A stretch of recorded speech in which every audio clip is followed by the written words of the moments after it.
ሚስጥረ ስላሴ ማን ነው? ወንጌል ነው ዳኒ? ሚስጥረ ስላሴ በራሱ የወንጌል ክፍል ነው ብዬ አላምንም። ግን ሲሰበክ ስላሴን ተጠቅመን ነው የምሰብከው።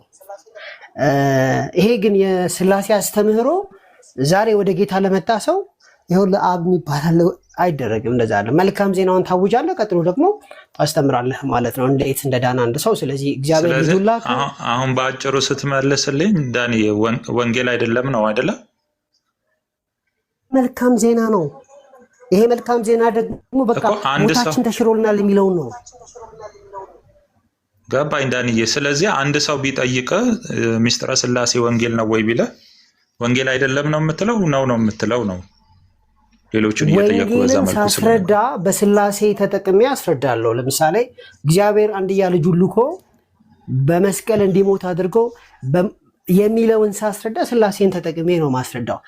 ሚስጥረ ስላሴ በራሱ ግን አንድን ሰው አቁሜ ስላሴ ማለት አብ ወልድ መንፈስ ቅዱስ እንዲህ ነው የሚለው ነገር የወንጌል እንትን አይደለም። ግን እንዳልኩት መልካሙ ዜና ግን የሰውየው ከድቅድቅ ጨለማ ወደሚደነቅ ብርሃን መምጣቱ ነው። መልካም ዜና የሚለው ኪወርድ ነው። ከድቅድቅ ጨለማ ወደሚደነቅ ብርሃን። ሚስጥረ ስጋዌስ? እሺ ሚስጥረ ስጋዌስ ወንጌል ነው? ላልዳነ ሰው ከድቅድቅ ጨለማ ወደሚደነቅ ብርሃን መሻገሩን ነው የምታውጀው። ከዛ በኋላ ሚስጥረ ስላሴንም ሚስጥረ ስጋዌንም ታስተምራለህ እኮ። ሚስጥረ ስጋዌስ ወንጌል ነው አይደለም? ወንጌል ክርስቶስ ሰው ሆነ ማለት ነው። ወንጌል መልካም ዜና ነው። መልካም ዜና ደግሞ ሰውየው ከሞት ወደ ህይወት መሻገሩ ነው። ከድቅድቅ ጨለማ ወደሚደነቅ ብርሃን መምጣቱ ነው። ነገር ግን ይህንን ያደረገው ስላሴን ያደረገው ምንም ጥያቄ የለውም እኮ። የኔ እኮ ዳንዬ አሁን ሌሎቹን ጠይቄ ይህንን ሰው ቢጠይቅ ሚስጥረ ስጋዌ የክርስቶስ ሰው መሆን ወንጌል ነው ቢልህ ወንጌል አይደለም ነው የምትለው? ወንጌል ነው የምትለው ነው? በአጭሩ መልስ። አምስቱንም ልጠይቅ ስለምፈልግ ነው። ያ ከወንጌል ጋር አይነጣጠልም። ግን ወንጌል ማለት ከድቅድቅ ጨለማ ወደሚደነቅ ብርሃን በእምነት መሻገርህ ነው። እሱ ነው መልካም ዜና። እሺ ስለዚህ ይህንንም ልተወውና ሚስጥረ ጥምቀትስ ወንጌል ነው አይደለም? ሚስጥረ ጥምቀት ራሱ ከአንተ መዳን አንጻር እስከሆነ ድረስ እንጂ ጥምቀቱ ምንም ይሁን ምንም ሰውየው በሞት ውስጥ ነው ያለው። ከሞት ወደ ህይወት እንዴት እንደሚሻገር መስበክህ ነው መልካም ዜናና ከፈለግ የግሪክ ትርጉሙን እዚህ ላሳይህ እችላለሁ፣ ላነብልህ እችላለሁ። ኤቫንጌሊየን ይባላል፣ መልካም ዜና ማለት ነው። ስለዚህ ሚስጥረ ጥምቀት ወንጌል ነው ሲልህ ምንድን ነው የምትለው? ባጭሩ አይደለም ነው። ላልዳነ ሰው ሚስጥረ ጥምቀት ብዬ ቁጭ ብዬ የማስተምርበት ጊዜም አቅምም ጉልበትም የለኝም። ከሞት ወደ ህይወት ተሻገር ብዬ የምሰጥለት። እሺ ሚስጥረ ቁርባን? ሚስጥረ ቁርባን ራሱ ላልዳነ ሰው አስበዋል? ቁጭ አድርገህ ይሄ ስጋዬን ያልበላ ደሜን ያልጠጣ ነው። ወንጌል ማለት ከሞት ወደ ህይወት ከድቅድቅ ጨለማ ወደሚደነቅ ብርሃን መሻገርህን ማወጅ ማለት ነው ወንጌል ማለት። እሺ የመጨረሻ ሚስጥረ ትንሣኤ ሙታንስ እሱስ ወንጌል ነው? ሚስጥረ ትንሣኤ ሙታን ፕሮፐር ራሱን የቻለው በኋላ የምትማረው ነው። ሰው ከድቅድቅ ጨለማ ወደሚደነቅ ብርሃን ከሞት ወደ ህይወት እንዴት ሊሻገር እንደሚችል ወንጌልን ፍንትው አድርገህ ማሳየት እሱ ወንጌል ሆኖ ሳለ ከዛ ግን እነዚህ ነገሮች ቀጣይ ናቸው። ስለዚህ ዶግማ የሆነው ወንጌል ምንድን ነው? እሺ ዳኒ የመጨረሻ በቃ ይሄንን መልስልኝና ሌሎቹ ይጠይቁሃል። ዶግማ የሆነው ወንጌል ምንድን ነው? ዶግማ የሆነው ወንጌል ማለት ነው አስረዳኝ። የማይለወጥ የማይሻር ሰዎች ሊድኑበት የሚገባው። ባይ ዘ ዌይ ዶግማ ኢዝ ሞር ኦፍ ሂስቶሪካል። ምንድን ነው? መጽሐፍ ቅዱሳዊ እንኳን ቃል አይደለም፣ ታሪካዊ ቃል ነውና ጀስት ትክክለኛውን የምትፈልገው ነገር ጠይቀኝ። ስለዚህ ዶግማ የለም በአንተ ሀሳቤ ወይ በአንተ አስተምሮ? እሺ በቃ ዋና የዳንበት ጌታ ኢየሱስ ክርስቶስ በመስቀል ላይ ሞቶ እኛ ህይወት ማግኘታችን ነው። ይሄንን ሰዎች ከፋፍለው ስላሴ ክሪስቶሎጂ ምናምን እያልክ ባፕቲዝም ምናምን እያልክ ዶግማ ትላለህ። ዶግማ ግን ይሄ ሂስቶሪካል ተርም ታሪካዊ ክርስቶስ ዳኒ ክርስቶስ ያስተማረው ትምህርት የማይሻር የማይለወጥ ትምህርት የሆነው እሱ ዶግማ አይደለም ነው? እሱን ዶግማ ተብሎ መቀመጥ አይችልም። ይችላል፣ ግን ያን ያክል ከወንጌል ስብከት ጋር የሚገናኝ አይደለም። ወንጌል ስብከት ማለት ሰው ከሞት ወደ ህይወት ተሻገር ብለህ መስበክ ማለት ነው። ከድቅድቅ ጨለማ ወደሚደነቅ ብርሃን አምልጥ ማለት ነው። ከዛ በተረፈ ዝርዝር ትምህርቶች እኔ 9 ወር ነው ቁጭ ብዬ የተማርኩት ፓስተር ዳንኤል ቸርች ካስፈለገ እኮ ዶግማ የሆነ ትምህርት ተብላችሁ እናንተ ጋር አትማሩም ማለት ነው ዳኒ? ዶግማ የሆነ ትምህርት ተብሎ አይሰጥም እናንተ ጋር? እንለፉ፣ ማንንም አይጠቅምም ማለት ርዕስ ባለፈው አውርተናል በዚህ ጉዳይ ላይ እኮ የለም በሚለው አሁን ዶግማ የሚባል ነገር የለም እያልከኝ ከሆነ የእምነታችን ኮር የሆነው መጽሐፍ ቅዱስ ብቻ፣ እምነት ብቻ፣ ጸጋ ብቻ፣ በክርስቶስ ብቻ፣ ክብር ለእግዚአብሔር ብቻ፣ የእግዚአብሔር ቃል እንዲህ እያልን ክብደት የምንሰጣቸው እንደገና ጥምቀትም የጌታ እራትም አለ። ከዛ በተረፈ ግን ይሄኛው ዶግማ ነው እንዲህ ከወንጌል ጋር ጭራሽ አይገናኝም። ይሄ እሺ ዶግማ ከወንጌል ጋር አይገናኝም። እሺ መንገድ ላይ አዳምጠኝ፣ 4 ኪሎ ወይም ደግሞ መገናኛ ሄደ 5 ሶላዎች ብላ አትሰብክም፣ የጌታ እራት ብላ አትሰብክም፣ ጥምቀት ብላ አትሰብክም፣ ጌታ ብለን የምንሰብከው። ጠይቀኝ፣ እኔ የቻልኩትን እመልሳለሁ። እኔም ግን እጠይቃቸዋለሁ በዛ ከተስማማ። ሚስጥረ ስላሴ ወንጌል ነው ቤሊ? ስለ ስላሴ ማውራት ወንጌል ፓርት ነው እንጂ ወንጌል አይደለም። ወንጌል ስለ ልጁ ነው የሚለው። እሺ ወንጌል ፓርት ወንጌል አይደለም። እሺ በጣም ጥሩ። እሺ ሚስጥረ ስጋዌስ ወንጌል ነው ወንጌል አይደለም? አሁን ሚስጥረ ስላሴ ሚስጥረ እንደዚህ አሁን አንተ በምትለው መንገድ መጽሐፍ ቅዱስ ላይ አልተቀመጡም። ትምህርቱ አለ ከመጽሐፍ ቅዱስ ትምህርቱን አንተ በትምህርቱ እኮ ቤሊ አንተ በትምህርቱ እያደረክ መልስልኝ። ምንም ችግር እኮ የለውም። የስላሴ ትምህርት ብለህም መውሰድ ትችላለህ። ቃሉ ከከበደ የስላሴ ትምህርት ነው ወንጌል ነው።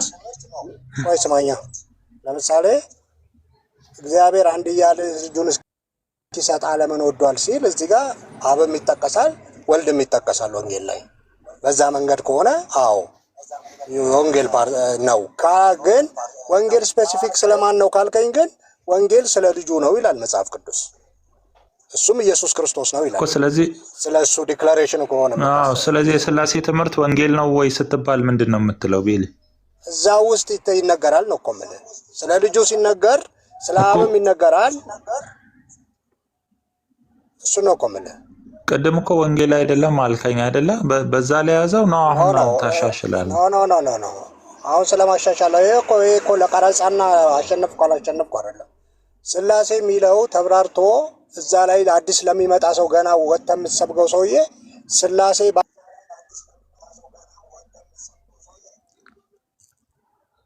ማንነሱ ወይ ኔትወርክ ነው ምንድን ነው? ኔትወርክ ነው ማነው? ኔትወርክ ነው ወጥቶ ነው? አይ ወርዶ ይመስለኛል። አውቀው ነው የሚያስወርዱኝ። ከቅድም ጀምሮ ነው። ተው ቤሊ ቆይ ሞዴሬተሮች ናቸው። እሺ አታስወርዱት ተው በቃ። እሺ ሶሪ በጣም ይቅርታ። አንተም ዳይሬክት መልስ። ኦኬ አማኒ እኔ እንደፈለኩ ልመልስ፣ እናንተ የምትፈልጉትን ሳይሆን እኔ ልመልስ። ለምሳሌ አንድ ሰው ሄደሽ ወንጌል ስትሰብኪው አንድን ሙስሊም ይኸውልህ ሶስትነት እንደዚህ ነው፣ በአካል እንዲህ ነው፣ በመለኮት እንዲህ ነው እያልሽ አይደለም የምትሰብኪው ስለ ክርስቶስ አዳኝነት እንደሞተለት ነው። ከዛ በኋላ ነው ስለ ስላሴ ትምህርት፣ ስለ ቁርባን፣ ስለ ጥምቀት የምታስተምሪው እንጂ ሄደሽ መንገድ ላይ ስትሰብኪ ሐዋርያቶቹ ክርስቶስን ለምሳሌ ፊልጶስ ወደ ሰማርያ ወርዶ ክርስቶስን ሰበከላቸው አለ። እኛም የተሰቀለውን ክርስቶስን እንሰብካለን። ኢትዮጵያ ጃንደረባም ክርስቶስን ሰበከለት ይላል እንጂ ቤሊ ቆይ ስማኛ። አሁን የኔ እኮ ከዚህ በፊት የገቡትን በሙላ ጠየቅኩኝ። የመለሱትን ወንጌል ነው ያሉትም አሉ፣ ወንጌል አይደለም ያለም ሰው አለ። አንተ እንደገባህ መጠን መልስልኝና ከዛ በኋላ እንቀጥላለን። ወንጌል የሆነውን ዶግማ ከኛ መለየቱን ለማሳየት ስለምንፈልግ ነው። ዶግማ ያልከው ሚስጥረ ስላሴ ወንጌል ነው ወይ? ዶግማ ያልከው ከመጽሐፍ ቅዱስ ነው ከእናንተ ነው? መጽሐፍ ቅዱስ ላይ ያለ እውነት ነው እኮ ዶግማ የሚባለው። ከየት ነው ያመጣው? እናንተ ጋር ዶግማ ያለው ነው ከመጽሐፍ ቅዱስ ነው ዶግማ ነው የተባለው? የታል ዶግማ የሚለው? ቆይ እኔ እየጠየቅኩ ያለሁትን አንዴ ሰማኝና ከዛ ትጠይቀኛለህ። ችግር የለውም። አሁን እኔ የጠየቅኩ ምንድነው ሚስጥረ ስላሴ ወንጌል ነው ወይስ ወንጌል አይደለም ነው?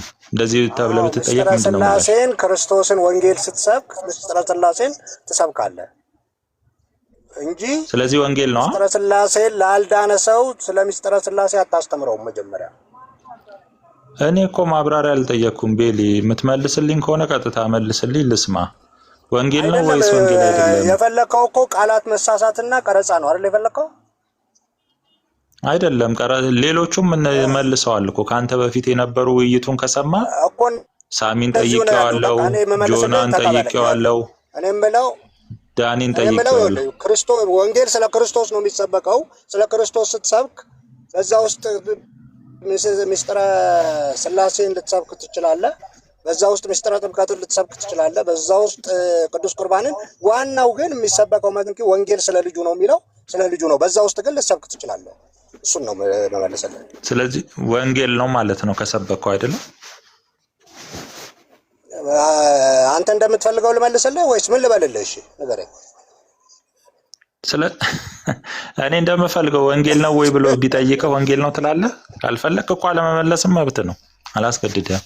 አይደለም ለምን መሰለህ? አሁን ከታችም እያጻፍኩ ነበርና አሁን ሰዎች እሺ ችግር የለውም በቃ መመለስ አልፈልግ። እሺ ጥያቄ ካላችሁ ጥያቄ ጠይቁ እንጂ ጥያቄውን ቬግ ነው እኮ በቃ። አይ ብርሃነ ቀጥል። አንተ ያዘጋጃትን ጥያቄ ቬግ የሆነው ማለት አይ እንዲህ ነች እሷን መልስልኝ እኮ አይባልማ። እኔ በገባኝ መጠን ነው መመለሰው አይደል? የቤቱ ይኸውልህ ቤሊ ርዕስ አድርጌ የገባሁትኝ እኛ ወንጌል የምንለውን እናንተ ወንጌል እንደማትሉት ማሳየት ስለምፈልግ እሱን ካላችሁ ትሰየው። ዶግማ ያልከውን ራሱ ዶግማ ያልከውን አምጣ ብለህ ከቤተ ክርስቲያን አታምጣማ። ቆይ ተፈጸመ እንዴ? ጎሽ ቤሊ ዶግማ አላችሁ? አሁን እሱ ሊጠየቅ ዶግማ አለ በመጽሐፍ። አንተ ዶግማ ያልከው ከቤተ ክርስቲያን መጽሐፍ አምጣ እስቲ። ይሄ ዶግማ ነው የሚል ጸሎት ያሳያለሁ። ቆይ ወይ ጸሎት እኔን ጠይቀኝ። እሱን የጠየቀውን እኔን ጠይቀኝ። እሱን የጠየቀውን በሙሉ እኔን ጠይቀኝ። መልስ እንዴት እንደሆነ ቆይ ቤልዬ፣ ለአንተ ብቻ አይደለም፣ ለአንተ ብቻ ሳይሆን ለሁሉም ነው። ገባ አይደለ? ጠይቀኝ ጸሎትዬ። አይ መድኃኒዓለም። እሺ የምሬ ነው እኮ ሲሪየስ። ምስጢረ ጥምቀት ዶግማ ማን ነው? ወንጌል ነው ወንጌል አይደለም? እሺ ችግር የለም ወንጌል ነው። ምስጢረ ትንሣኤ ሙታን ማን ነው? ምስጢረ ሥጋዌ ወንጌል ነው ወንጌል ነው። እሺ ምስጢረ ጥምቀት ወንጌል ነው። ምስጢረ ቁርባን ወንጌል ነው።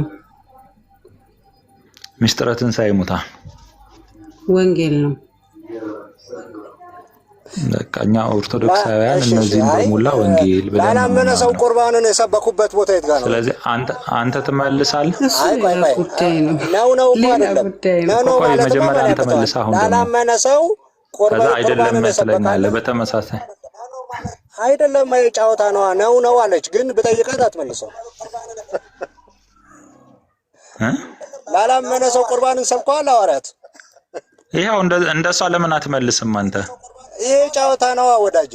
ላላመነ ሰው ክርስቶስ ነው የሰበከው። እሱንማ ቆይ ወንጌል ሲሰብኩ ሐዋርያት ላላመነ ሰው ቁርባን ሰብከዋል።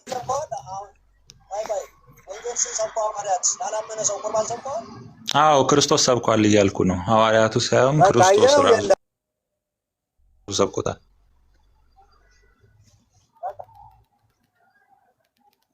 እሺ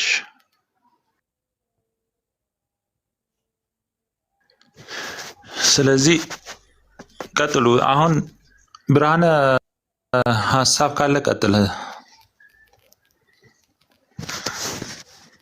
እኛ ግን ዛሬ ግን የከፈትኩበት ዋና ፖይንት በቃ በወንጌል እንደምንለያይ ማሳየት ስለምፈልግ ነውና ወንጌል በምንለው ራሱ ወንጌል አይደለም።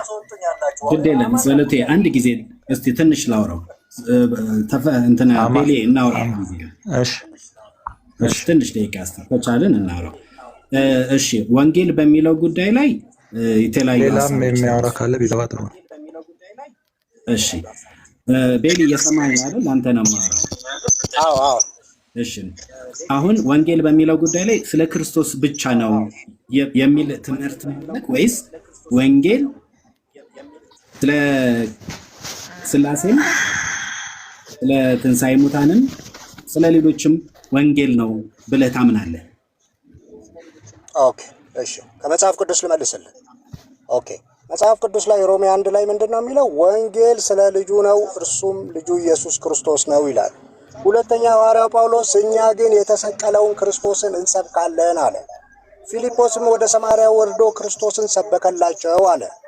ከዛ በኋላ ሐዋርያት 8 ላይም ኢትዮጵያዊ ጃንደረባን ስለ ክርስቶስ ሰበከለት ይላል። ስብከት ስለ ክርስቶስ ነው። ሌላውን ሰውየው ካመነ በኋላ ስለ ምስጢረ ሥላሴ ታስተምረዋለህ፣ ስለ ምስጢረ ጥምቀት እንጂ መጀመሪያ ሄደ ምስጢረ ሥላሴ ብለህ ሰውን የምታስተምረው ካመነ በኋላ ነው። ይሄን ነው እያልኩ ያለሁት። እሺ የመቀዳደሙ ጉዳይ እንዳለ ሆኖ ወንጌል ነው ወይ? አይደለም፣ ወንጌል ስለ ልጁ ነው፣ ክርስቶስ ነው ይላል እኮ። ጥሩ፣ እንደዛ ካልክ ስለዛች ስለ መግደላዊት ሴት በሽቶ እግሩ ላይ አፍስሳ በፀጉሯ እያበሰች ባደረገች ጊዜ ወንጌል በተነገረበት ሁሉ ስለሷ እንደሚነገር ተጽፏል። ስለሷ መናገር ወንጌል ነው? ምን አገናኘው? እሷ ስላመነች ነው። ወንጌል ነው ወይ? ወንጌል ምን ማለት ነው? እያወራን ያለ ነው ላላመኑ ሰዎች ወንጌል ስለመስበክ ነው።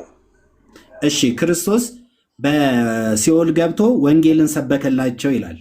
ምንድን ነው የሰበከላቸው? ይህን ነው የሰበከላቸው የሚል ነገር ተጻፈ። ከምታውቀው ከሆነ ንገረኝ። እሺ ሐዋርያት ሥራ ምዕራፍ 2 ላይ ቅድም የተነሳው የጃንደረባ ጉዳይ ላይ ስለ ክርስቶስና ስለ ወንጌል ሰበከለት ይላል። ስለ ክርስቶስ ብቻ ሳይሆን ወንጌልም ብሎ ስለ ክርስቶስና ስለ ወንጌል ሰበከላቸው ይላል። ስለዚህ እንደሱ አይደለም የሚለው። ወንጌልን ከዛ መጽሐፍ ጀምሮ ወንጌልን ስለ ክርስቶስ ሰበከለት ነው የሚለው። እና አንብበው፣ ችግር የለውም አንብበው። እሺ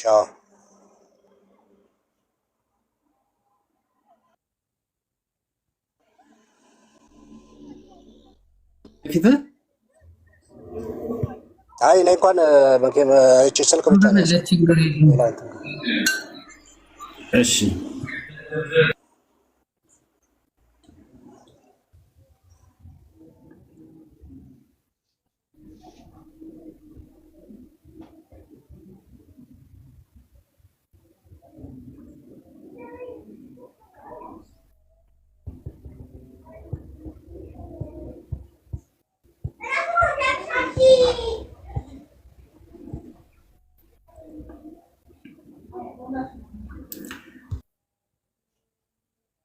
ስምንት ላይ ማለት ነው። የሐዋርያት ሥራ 8 ላይ ተነስቶም ሄደ።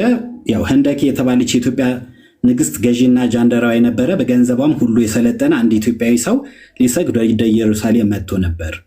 ይሄ ሰው አምላክ አለው እግዚአብሔር የሚባል ያውቃል ማለት ነው አይደል? ስለዚህ ሲመላለስበት በሰረገላ እናብራራ። ዝም ብለን እናንብበውና መጨረሻ ታብራራለህ።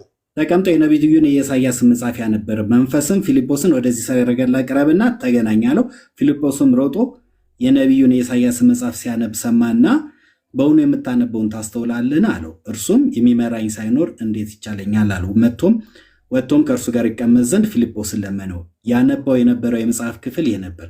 እንደ በግ ወደ መታረድ ተነዳ፣ የበግ ጠቦትን በሸላቶቹ ፊት ዝም እንደሚል እንዲሁ አፉን አልከፈተም። በውርደት ፍርዱ ተወገደ፣ ሕይወቱም ከምድር ተወግዳለችና ትውልድንስ ማን ይናገራል? ጃንደረባውም ለፊልጶስ መልሶ እባክህ ነቢዩ ይህንን ስለማን ይናገራል? ስለ ራሱ ነውን ወይስ ስለ ሌላ አለው። ፊልጶስም አፉን ከፈተ። ከዚህም መጽሐፍ ጀምሮ ስለ ኢየሱስ ወንጌልን ሰበከለት። በመንገድም ሲሄድ ወደ ውሃ ደረሱ ይላል። ስለ ኢየሱስ ወንጌልን ሰበከለት ይላል። አልኩ ታዲያ ኦኬ፣ ወንጌልን ስለ ኢየሱስ ሰበከለት። በቃ አለቀ። ይሄ ነው ስብከት። በየትኛውም ቦታ ስለ ኢየሱስ ካልሰበክ ወንጌል አይባልም። እሺ ኦኬ፣ ልክ ነህ። ስለ ኢየሱስ ወንጌልን ሰበከለት ይላል። ወንጌልን ከሰበከለት በኋላ ግን እንዳልጠምቅ ምን ይከለክለኛል አለው። ስለ ኢየሱስ ብቻ ነበር የሰበከው ወይስ ስለ መጠመቁም ሰብኮት ነበር? የቅድሙ አንዱ ንግግር መጽሐፉ የሚለው ስለ ኢየሱስ መጽሐፉ የሚለው ስለ ኢየሱስ ወንጌልን ሰበከለት ነው የሚለው። ሌላ ነገር ካለ አሳየን። ወንጌል የሚለው ቃል ስለ ኢየሱስ ወንጌል የሚለው ቃል የምስራቹ ንግግር ያ ጃንደረባ ስለመጠመቁ ጠየቀው። ከየት አምጥቶ ነው ማለት ነው? እዛ ጋር ከዚህ አምጥቶ ነው ከዚህ አምጥቶ ነው የሚል የለም። ግን ወንጌሉ የተሰበከው ስለማን እንደሆነ በግልጽ ተቀምጧል። ስለሌላ ነገር ሰብኮታል ካልከኝ አሳየኝ እኮ። ወንጌሉ ስለምንድን ነው? ስለምንድን ቢነግረው ነው መጠመቅን የጠየቀው? ስለ ኢየሱስ አለ እኮ። እኔ በጣም የሚገርመኝ ይሄ ስም እንዴት ብላችሁ ይሄ ስለ ኢየሱስ በየቦታው ስለ ኢየሱስ ነው የተሰበከው። ወንጌል ስለ ክርስቶስ ነው ይላል። እሺ ኢየሱስ ለምን አሜን ማለት እኮ ይገባል። እንደዚህ አይነት ነገር ችግር የለውም። ያው ለሁላችንም ለሚሰማ ምን እንተዋለን። ያ ጃንደረባ ግን ጠይቆታል። ስለ ኢየሱስ ወንጌልን ሰብኮት ወንጌል ውስጥ ምን አግኝቷል? መጠመቅን አግኝቷል ብለን እናምናለን። ስለመጠመቅ ስለነገረው ነው እንዳልጠመቅ የሚከለክለኝ ምንድን ነው ብሎ የጠየቀው። ስለዚህ ብታምን ማስረጃ አለ። እንዳልጠመቅ ምን ይከለክለኛል ብሎ የጠየቀው ስለ ወንጌል ስለነገረው ነው። ወንጌል ውስጥ ስለ ኢየሱስ መወለድ፣ መሞት፣ መጠመቅም ነግሮታል። ስለዛ ነው ስለመጠመቅ የጠየቀው። ስለ ወንጌል እሺ፣ ወንጌል ምን ማለት ነው? በቃ አንተ አሁን ወንጌል ስለ ኢየሱስ ሄድና ሮሜ ላይ ምን ይላል? ወንጌል ስለ ልጁ ነው እርሱም ኢየሱስ ክርስቶስ ነው ይላል። ይሄው እዚህ ጋርም ስለ ኢየሱስ ሰበከው ነው የሚለው። ሐዋርያትም ክርስቶስን ሰበኩ ነው የሚለው። ቤሊ እንትን አላልኩም እኮ አልተቃወምኩም። ክርስቶስ ዝም ብሎ ክርስቶስ ስለሚል ስለ ኢየሱስ የሚል ነገር አይደለም። ስለመወለዱ አይደለ? ስለ ኢየሱስ እኮ ምን ስለ ኢየሱስ ምን መጠመቁንም ነገር ማንኛውንም ነገር ከኢሳይያስ መጽሐፍ ጀምሮ ይላል። ከዚህ መጽሐፍ ጀምሮ ስለ ኢየሱስ ሰበከለት ነው የሚለው ወንጌል። እሺ አንድ የመጨረሻ ነው አሜን ማለት ያለባችሁ ለምሳሌ አንድ የመጨረሻ ጥያቄ ኢየሱስ ሲነሳ ቆይ አንዴ ስለ ኢየሱስ ገብቶኛል። በቃ ከዚህ በላይ ብላችሁ መቀበል ነው ያለባችሁ። አዎ ስለ ኢየሱስ ብለህ ብቻ ነው ያቆምከው። ስለ ኢየሱስ ምን ስትባል እሱም ስለ ኢየሱስ ነው የሚለው። ስለ ኢየሱስ ወንጌል ሰበከለት አይደል የሚለው? ስለ ኢየሱስ ብቻ ወንጌል ነው። ስለ ኢየሱስ ምን ስለ ኢየሱስ ምን ወንጌልን ስለ ኢየሱስ ሰበከለት መጽሐፉን መልሳው ስለ ኢየሱስ ምን እኮ ስለ ኢየሱስ ምን እንዴ ስለ ኢየሱስ ምን ዘርዝር ይሄን የሚያነበው መጽሐፍ እኮ ስለ ክርስቶስ ቆይ እኮ ስለ ክርስቶስ ምን ዘርዝረው እሱ ጋር ያወራን ነው። እሱ ሙሉ ሰው ነው እኮ እኮ ዘርዝረው ምጭ እንዴ እኮ ለጋርሽ እሱ እያነበበ የነበረው የኢሳይያስን መጽሐፍ ነው አይደለ? ስለ ክርስቶስ ስቃይ አልገባውም። መጣና ራሱ የጠየቀው ራሱ ኢትዮጵያ ጃንደረባ ይሄ ነገር ስለማን ነው የሚያወራው? ነብዩ ስለ ራሱ ነው ወይስ ስለ ሌላ ነው? ከዛ መጽሐፍ ጀምሮ ስለ ኢየሱስ ወንጌልን ሰበከለት። አሜን በሉ። ምን ስለ ኢየሱስ ስለ ክርስቶስ በቃ ስለ ክርስቶስ መሞት፣ ስለ ክርስቶስ መከራ፣ ስለ ክርስቶስ መሞት፣ ስለ ክርስቶስ መከራ የኢሳይያስን መጽሐፍ እቺን ብቻ ነው። ሌላ የሰበከው ካለ አሳይና አንቺ ግን በጣም አዝናለሁ። ኢየሱስ ሲባል እንደዚህ በጣም ተቃውሞ እንዴት እንደሚበዛ ግራ ነው የሚገባኝ። በጣም ነው ደስ የሚለን ቤሊ። ስለሱ ነው እንነግርህ። ይኸውልህ አሁን አንድ ሰው መጥቶ አዎ ስለ ኢየሱስ ነው ብሎ ስለ ኦንሊ ጂሰስ ብቻ ቢነግርህ በምንድን ነው የምትመልሰው? ትምህርቱን ካልተናገርክ ወንጌል ቅዱስ እኮ ነው ያለው አይደል እንዴ? የወንድ ጂሰስ ነው እንዴ ያለው? ጥያቄውን በደንብ ተረዳ እንጂ ቤሊ። ስለ ኢየሱስ ነው ብለህ ስትነግረው አዎ ኢየሱስ ብቻ የሚሉ አማኞች መጥተው አንተን ኖ ስለ ኢየሱስ ብቻ ነው የነገረው እንጂ ስለ መንፈስ ቅዱስ ወይም ስለ አብ፣ ስለ መጠመቅ፣ ስለ ትንሣኤ ሙታን አልነገረውም። እኔ ስለ ትንሣኤ ሙታን አላምንም ስለ ኢየሱስ ነው የነገረው ብሎ ቢልክ ማስረዳት የምትችለው በምንድን ነው? ስለ ኢየሱስ ብቻ ነው እንደ ወንጌል አይደለም ወይ ሙሉ ቃሉን የሚይዘው አይደለ? ከዚህ ቃል ላይ ተነስተን ነው አይደል የምናወራው? እዚህ ቃል ላይ ስለ ኢየሱስ ሰበከ ይላል እንጂ አሁን አንተ ወንድ ጂሰስ ምናምን እያልክ ይሄን ቃል ለመተው ነው? ስለ ኢየሱስ ሰበከ የሚለውን ለመሸሽ ነው? ስለ ኢየሱስ ወንጌልን ነው የሰበከው። ይኸውልህ በቃ ዛሬ እሱ ነው እኛም እያለን ያለ ነው። ወንጌል ስለ ኢየሱስ ነው እያለን ነው። ጥሩ። አሁን ሌላ ጥያቄ ልጠይቅህ። እኔ ደግሞ አንድ ጥያቄ ልጠይቅህ። አንድ የመጨረሻ ጥያቄ ልጠይቅህ። ስለ ኢየሱስ ክርስቶስ ሙሉ ትምህርቱን መቀበል ማመን አለብን። መጽሐፍ ቅዱስ የሚለውን እንቀበላለን፣ ያለውን ምሳሌዎቹን፣ ትምህርቶቹን በሙሉ እንከተላለን የሚል ሰው እንዳንተ አይነት ካልክ ኢየሱስ ክርስቶስ በመስቀል ላይ በተሰቀለ ጊዜ ጎኑን ተወግቶ ምን ሆነ? ምን ፈሰሰው ይላል? እሺ ደምና ውሃ። ይሄ ላንተ ምን ትርጉም ይሰጣል? ያለ ምክንያት እንደማይሆን ካመንክ ወንጌል ከሆነ ይሄ የወንጌል ውስጥ የተጻፈ እውነት ከሆነ ይሄ ላንተ ዝም ብሎ ታሪክ ነው፣ አጋጣሚ ነው ወይስ እውነት እግዚአብሔር ሊነግረን ያስተማረን ነገር አለ? ይህንን ተርጉምልኝ። ኦኬ እሺ፣ ሐዋርያቶቹ ይህንን ጠቅሰው ያስተማሩት ይህን ነገር ጌታ ሊያስተምረን ነው ብለው የጠቀሱት ነገር ካለ አሳየኝ። የራስህም ትርጉም ከሆነ በትክክል ከተረጎምከው ንገረኝ። እዚህ ጋር ግን የሚለው ደምና ውሃ ፈሰሰ ነው እንጂ የሚለው ለዚህ ጉዳይ ነው ይሄ ነው መገለጡ፣ ወይም ከብሉይ ኪዳን እንደሚጠቅሱት እነ ጳውሎስ ይሄን ጠቅሰው ይሄ ነው ያሉበት ቦታ የለም። ስለዚህ ካለ አሳየን፣ ካለበለዚያ እኔ ይሄንን በፈለኩት ተርጉም ያምጥቼ እንዲህ ማለት ነው ማለት ግን አልችልም። እንዳለ ነው የምታየው። በቃ ውሃና ደም ፈሰሰው ብለህ ነው የምትቆመው። መጽሐፉ እንደዛ ነው የሚለው። ሌላ የሚለው ነገር ካለ አስረዳኝ፣ የማላውቀው ነገር ካለ። ኦኬ የሚለውን እንዳለ ትቀበላለህ ማለት ነው እንጂ ምንም ምን ማለት እንደሆነ እኔ የማላውቀው ካለ ወይ ደግሞ ከመጽሐፉ ጋር ከሌላ መጽሐፍ ቅዱስ ጥቅስ ጋር የማይጋጭ ከመጽሐፍ ቅዱስ ሀሳብ ጋር የማይጋጭ ሆኖ ይሄኛው እኮ እዚህ ጋር የፈሰሰው በዚህ ምክንያት ነው ይሄ ነው ቴዎሎጂካል ትርጉሙ የምትለኝ ከሆነ እሰማለሁ።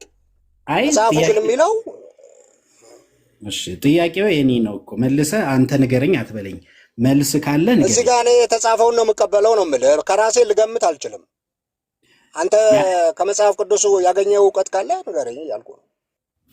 መልካም እሺ፣ ያንተን ጥያቄ ጠይቀህ። እሺ፣ እኔ አንድ ጥያቄ ልጠይቅ። ኦኬ፣ አጥናው አንተ። ወንጌል ላይ ሰው ክርስቶስን ተሰብኮ ኢየሱስ ክርስቶስን ሲያምን ምንድን ነው የሚያገኘው? ሰው ክርስቶስን ሲያምን ምን ያገኛል? ቅድም ከስር ጽፌልህ ነበር። አጻፍልኝ፣ አሁን ንገረኝ። ለምን መሰለህ? እሺ እነግርሃለሁ። ሴፑል ልንገርህ። ሰው በእናንተ ቤተክርስቲያን ይቅርታ ቤሊ እንትን ልታስተምር ነው አለ የመጣኸው ማለት መጽሐፍ ቅዱስ ላይ እንደዚህ ይላል ብለህ አዳም ከእሱ ጋር እንጨርስ። ቆይ እኮ ከእሱ ጋር ነው የምትጨርሰው። ቆይ ይቅርታ ከእሱ ጋር ጨርስ። እሺ አንዴ እንትን እያልክ ስለሆነ ነው እየተሳደብክ ምናምን እያልክ ስለሆነ ምን ብዬ ነው የተሳደብክ?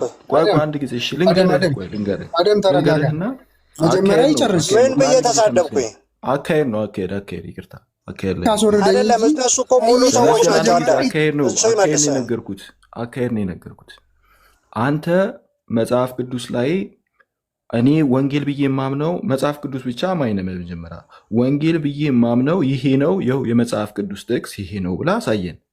ልታስተምረናል የመጣው ስለ ኢየሱስ ክርስቶስ ሲነሳ እንዲህ ናቸው የሚለውን ተውና፣ ይኸው የመጽሐፍ ቅዱስ ጥቅስ ከዚህ ነው ያገኘሁት አስተምሮ ይህም ብላ አሳይ።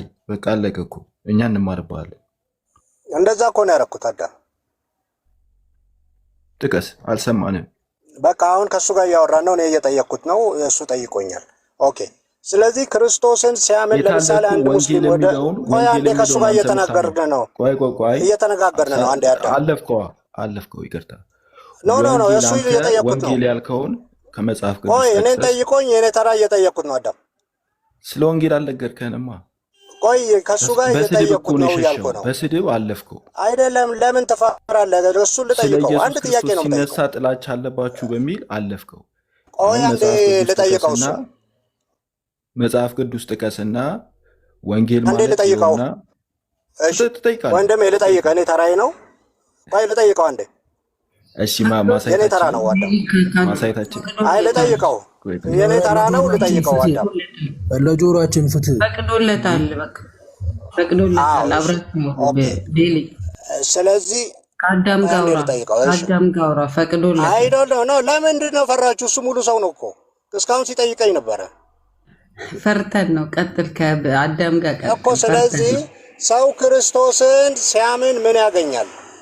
ሳይጠመቅ በፊት ትምህርት እየተማረ ኢየሱስን ስላመነ ሰው ምን ያገኛል? እሱን ንገረኝ ወንድሜ።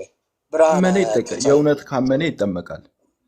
ኖ አንተን አይደለም፣ ብርሃነ ትንሣኤን ነው የጠየቀው። የእውነት ካመነ ይጠመቃል። ስለዚህ ኢየሱስን ሲያምን ምንም አያገኝም። ሲያምን ያመነ ሰው ይጠመቃል። የእውነት ያመነ ሰው ኢየሱስን ሲያምን ምንም አያገኝም። ሰው ማመን ማለት ግማሽ ማመን የለማ።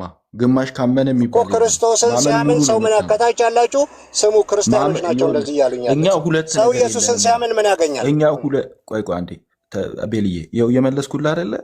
እኛ ሁለት ነገር አንተን አልነበረም መጀመሪያ የጠየቅኩት እኮ ጥያቄ ጠይቀው እዚህ መተስ ልጠይቁኝ። ጥያቄው እኮ ብርሃነ ትንሣኤ ነው። እሱ ይችላለሁ ብሎ መጀመሪያ ጀምሮ እየተወያየ ነበር።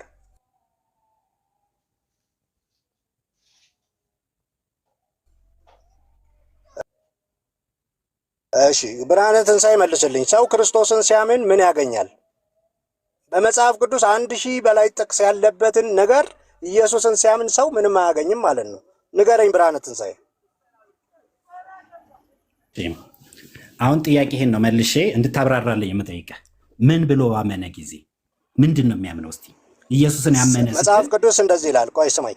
በልጁ የሚያምን የዘላለም ሕይወት አለው፣ በማያምን ግን በአንዱ በእግዚአብሔር ልጅ ስም ስላላመነ አሁን ተፈርዶበታል ይላል። ስለዚህ ሰው ክርስቶስን እግዚአብሔር ወልድ የሆነውን ክርስቶስን ሲያምን ምን ያገኛል?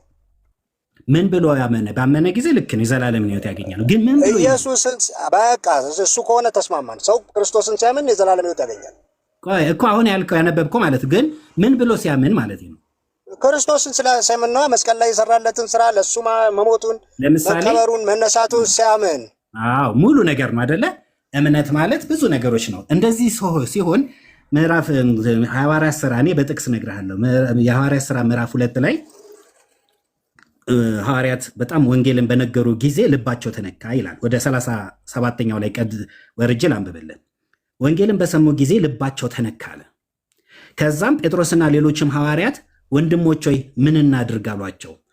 ስታምን ምን ላድርግ ነው የምትለው? ክርስቶስንም ባገኙት ጊዜ እድን ዘንድ ምን ላድርግ ብለው ነው ክርስቶስን ራሱ አግኝተው የሚጠየቀው። ሰው ሲያምን የማመን ክርስቶስን ሲያምን የመዳን መንገድን ይጠይቃል። ከዛ ምን አሏቸው? ምን እናድርግ ባሏቸው ጊዜ ንስሐ ግቡ አለ። አንድ ሰው ሲያምን ከነ ኃጢአቱ ዳና አይባልም። ኃጢአት አለበትና ንስሐ መግባት አለበት። ከኃጢአቱ መንጻት አለበት። ኃጢአታችሁ ይሰረይ ዘንድ አለ። እያንዳንዳችሁም አሉ በኢየሱስ ክርስቶስም ተጠመቁ አላቸው። አየህ መዳንን እንዲያገኙ ምን እናደርግ ሲሉ አንደኛ ንስሐ ግቡ ኃጢአታችሁ ይሰረይ ዘንድ፣ እያንዳንዳችሁም በኢየሱስ ክርስቶስም ተጠመቁ ካለ በኋላ የመንፈስ ቅዱስን ስጦታ ትቀበላላችሁ አለ።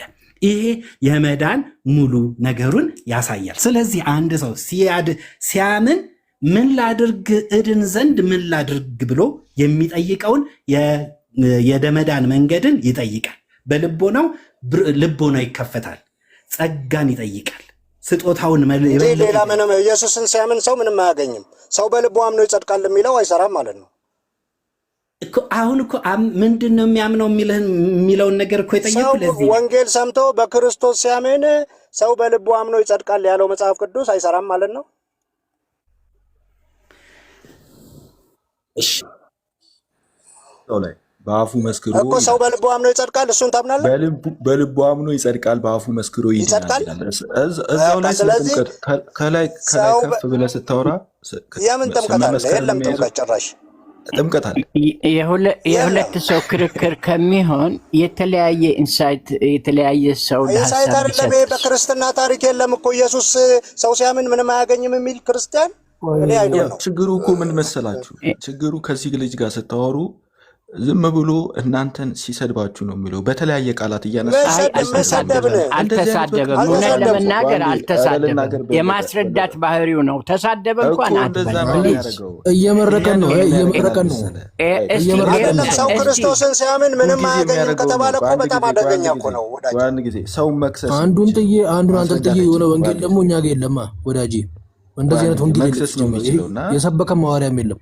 ይኸውላችሁ ወገኖች የመዳን ሀሁ ምንድን ነው የሚለውን ለምን አትነጋገሩ? አንድ ጊዜ ይቅርታ አድርጉልኝና ሚዩት ላድርጉት ነው ከይቅርታ ጋር። ይቅርታ በለጠ፣ አንተ የምታስተምረው እኛን መክሰስ ሳይሆን እኛን መተህ ሁልጊዜ እዚህ እየመጣ መሳደብ ሳይሆን መጽሐፍ ቅዱስ ትጠቅስና ሰደብ የምትለው ውይይት ነው እኮ የሚያስነው አይደል?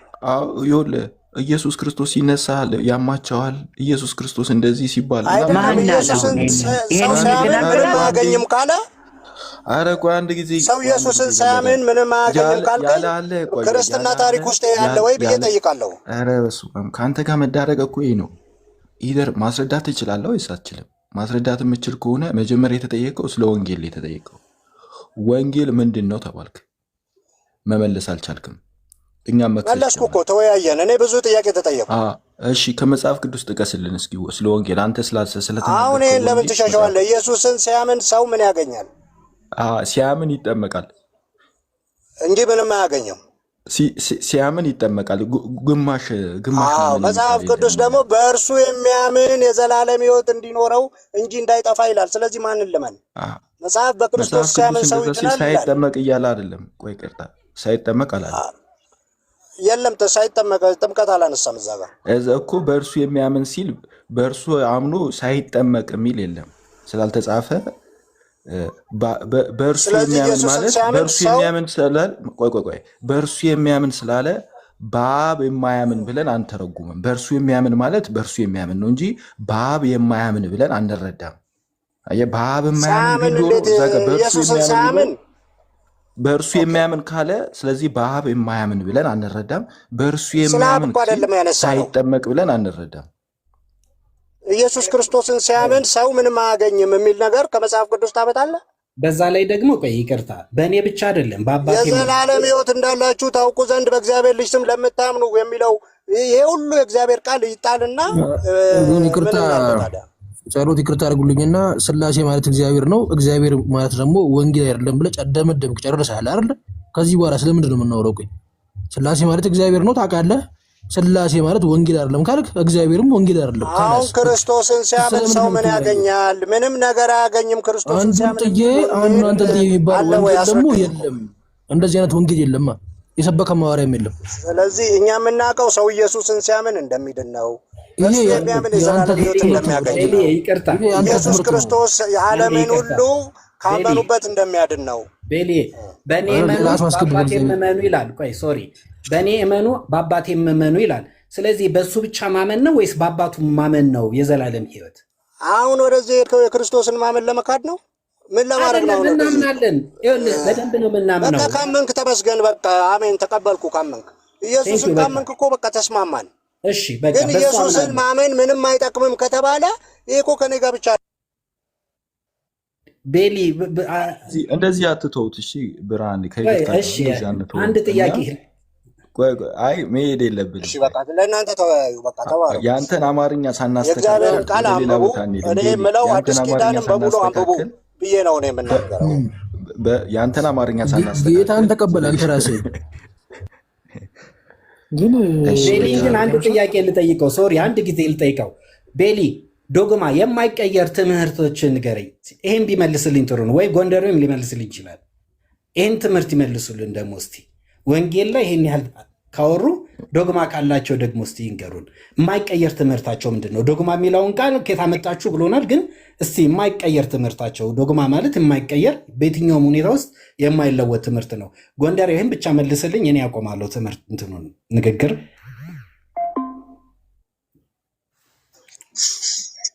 ጎንደሬው ከስር እየጻፍክ ስለነበር ነው። ከሜዳችን በፊት ግን ግድ የለም ወደ እሱ ከሜዳችን በፊት ስለ ዶግማ ማውራት እንችላለን፣ ችግር የለውም። ግን ወደ እሱ ከሜዳችን በፊት እዝነት፣ ቅድም ጥምቀት ወንጌል ነው ስትል ስለነበረች ወንጌል መሆኑን በሚገባ በመጽሐፍ ቅዱስ እንድታስረዳኝ ይፈልጋሉ። እሺ እሷን ታስረዳለህ። አሁን ለአንተ እድሉን የሰጠው ቆይ ጎንደሬው፣ ለአንተ እድል የሰጠው ዶግማ አላችሁ ወይ? የማይቀየር የማይለወጥ ትምህርት አላችሁ ወይ? ምንድን ናቸው? እሱን ንገረኝ። ከዛ ከማፈለግከው ጋር ትወያያለህ።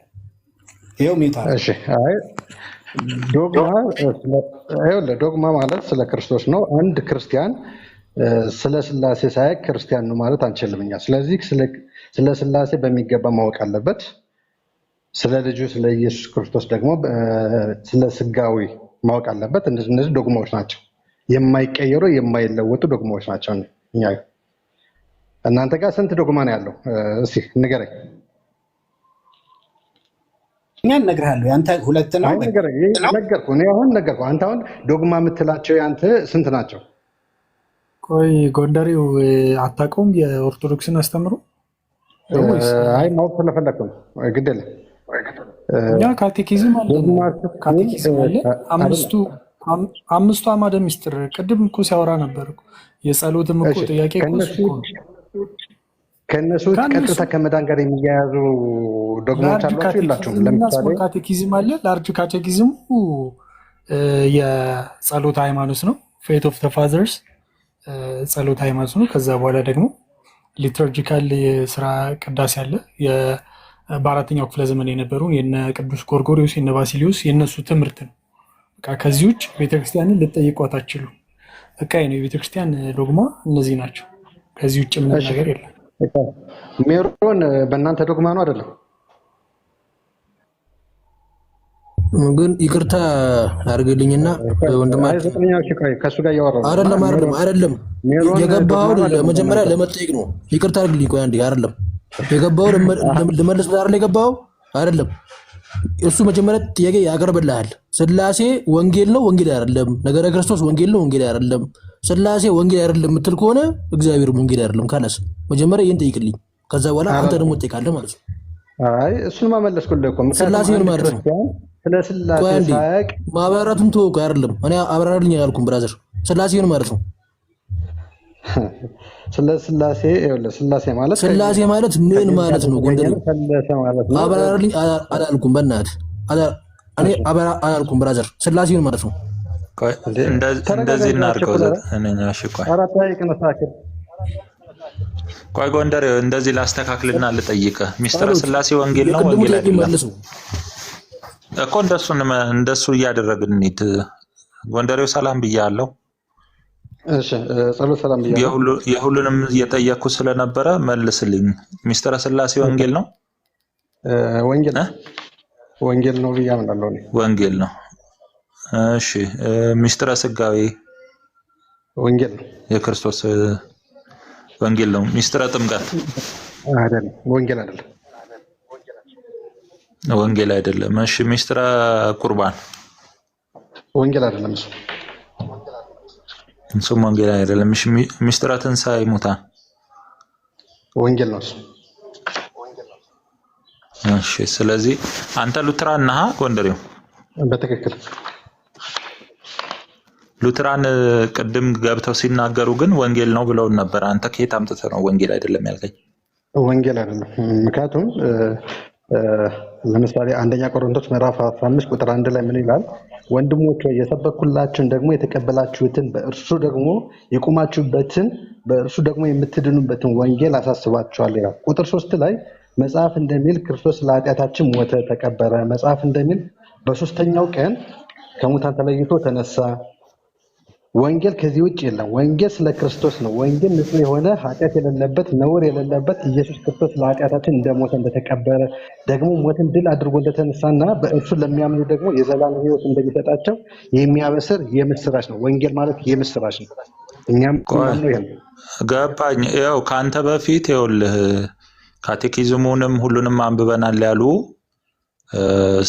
በደንብ የሚያስተምሩ ሰዎች ገቡና ጥምቀትን ቅድም ስጠይቅ ሰምተህ ከሆነ ሚስጥረ ጥምቀት ወንጌል ነው ወይ ስል አዎ ወንጌል ነው፣ ግን ምንድነው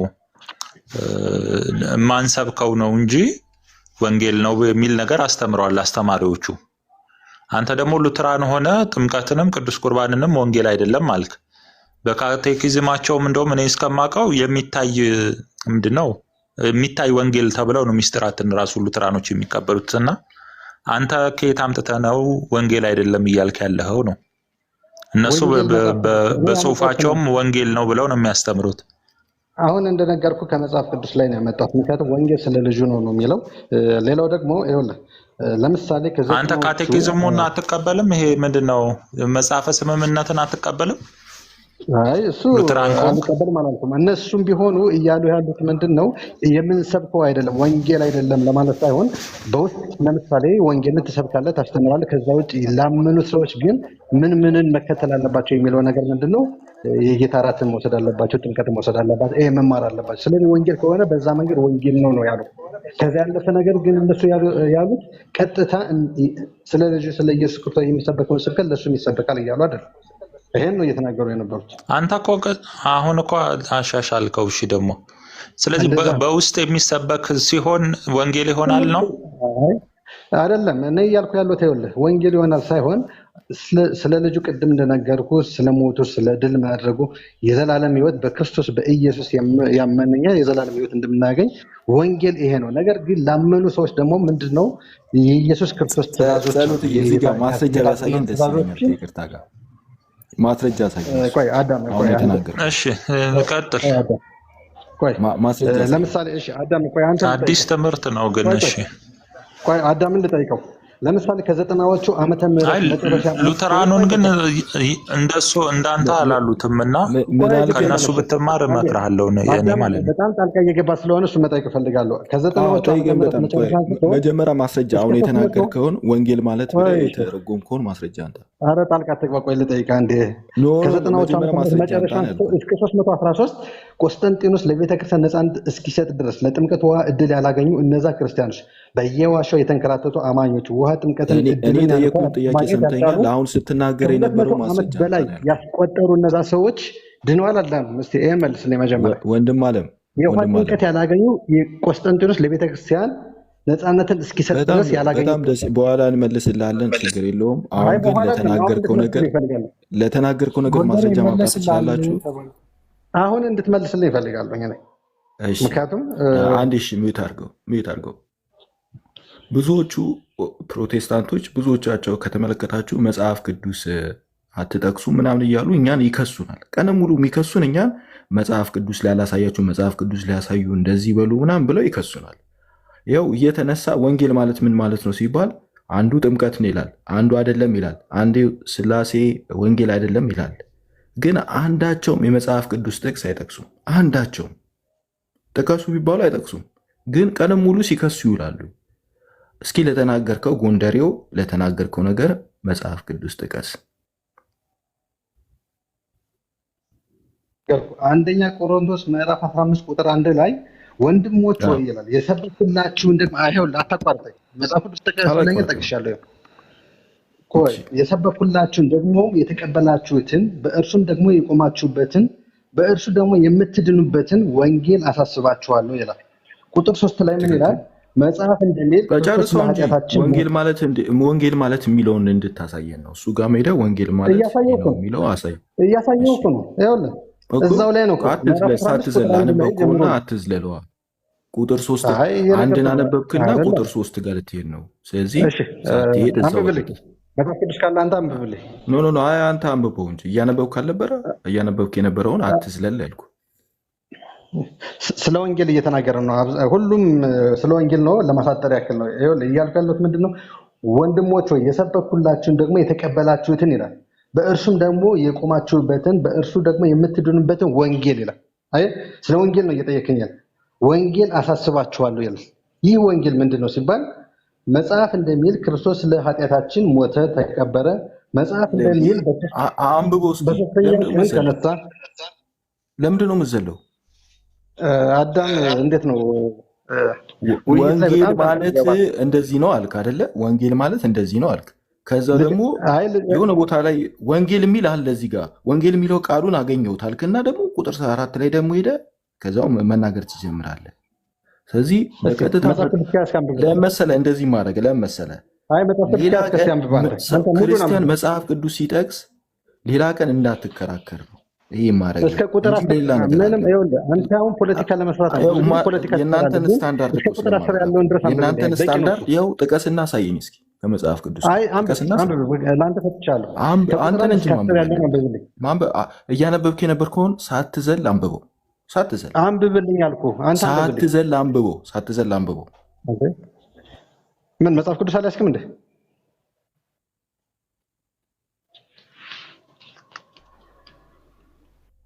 አዳም አንብብልኝ እስኪ። ጎንደሬው አሁን በንባብ ምን ችግር አለው? አንተ እያነበብክ ያለኸውን ቀጥለህ ብታነበው እኮ ምንም ችግር የለውም። እዛው ላይ እያነበብክ የነበረውን አንብብ ነው ያለህ። አንዳንዴ ቀናነት ቢኖር ለማንበብ ችግር የለውም። አይ እኔ ስለዘለለው እንጂ ጸሎቴ ለሌላ ነገር አይደለም። ወንጌል ብሎ ቃሉን አነበበውና ከዛው ቁጥር 3 ላይ እና ሳትዘል አንብበው። ከዛ ወንጌል ማለት ምን ማለት ነው? ከዛው አስረዳ። እሺ አንብብልኝ አንተ። ራሴ የጠቀስከው ስለሆነ ራሴ እንድታነበው ነው የምፈልገው። እሺ ቆይ፣ አይ አንተ ሚዩት አድርግና የሚያነብልኝ ሰው እዚህ ውስጥ ይኖራል። ከዛ ጋር እቀጥላለሁ። አንተ ሚዩት አድርገሽ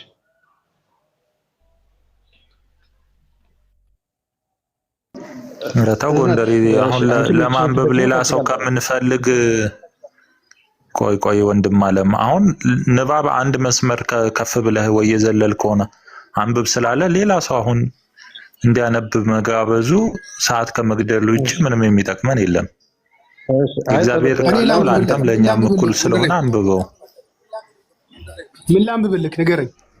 እሺ ይሄ አንደኛ ቆሮንቶስ ምዕራፍ 15 ቁጥር 1 ጀምር አንብብልህ።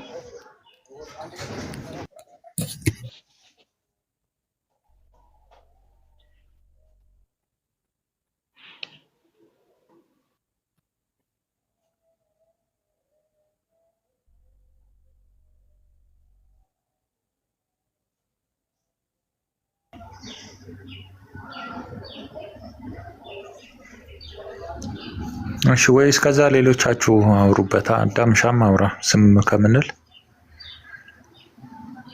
ስለዚህ